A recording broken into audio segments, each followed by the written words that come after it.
This is Jacob Crow with NJTechReviews, and I am here with the brand new, just launched today, July 1st, Sprint Galaxy S3.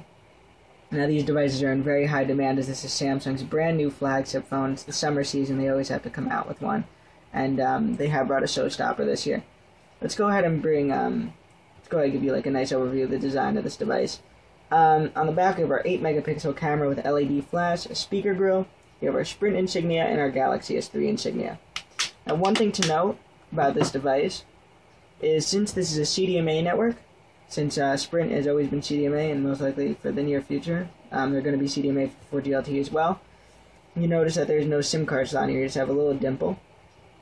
Same 2100 milliamp battery with NFC built in like you found on the T-Mobile version. Definitely check out that video as well and the full review on that. We also have a micro SD card slot that holds up to a 32 gig micro SD card or a 64 gig micro SD Class 6 card. And that's pretty much the main difference from this device to the other devices on the market is there's no SIM card slot, because as you know, Verizon has been switching over to SIMs for 4G LTE and AT&T has always been a SIM carrier. Above the screen over here, we're going to have an LED indicator that pops up when you get a new text message or something along the lines of that. We have a Samsung logo, earpiece, proximity sensor, and 1.9 megapixel front-facing camera, and as far as front-facing cameras go, this is definitely one of the best on the market.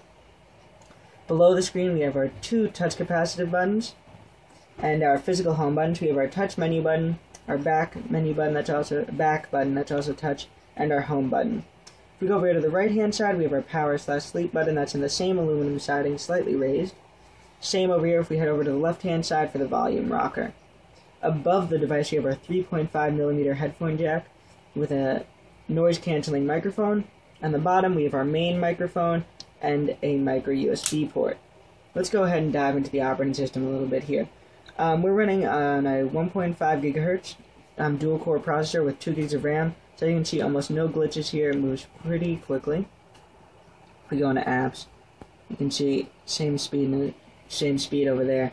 If we go in over here and look at our preloaded apps from Sprint, they've decided to include Sprint Hotspot, Sprint Zone, voicemail, and Google Wallet. Now, Google Wallet is not yet working on this device. In the original press release that they put out, they said it would be going out and will be supported on here. We've reached out to Sprint for comment, and we'll definitely keep you updated on that. In terms of speed on here, you're not going to be going that quickly. As you can see, we're on Wi-Fi, and we've been on Wi-Fi for most of the testing. Sprint right now is kind of in the pattern of they're relaunching their 4G network and also enhancing their 3G network. So unfortunately, their first 5 cities for 4G LTE are launching on July 15th over in the West Coast, not over here on the East Coast. So we're stuck on 3G EVDO speeds.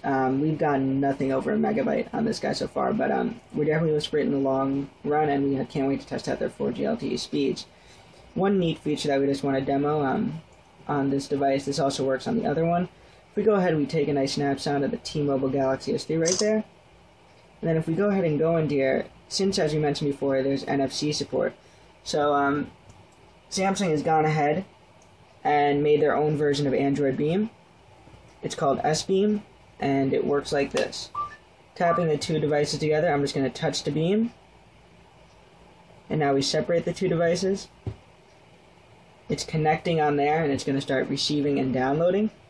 And this is you can share URLs, videos, basically anything you can imagine over this. It kind of creates its own VPN network between these 2 guys. Samsung has a long explanation board, but the simple thing is that you can get this photo that you just shot on here right over there. Overall, we are super impressed with the Galaxy S3 so far on Sprint.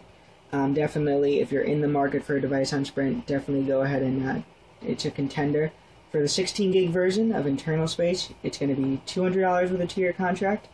And I just want to mention this, on the T-Mobile and the Sprint versions, you'll get 50 gigs of free space in the cloud on Dropbox for the life of your 2-year contract.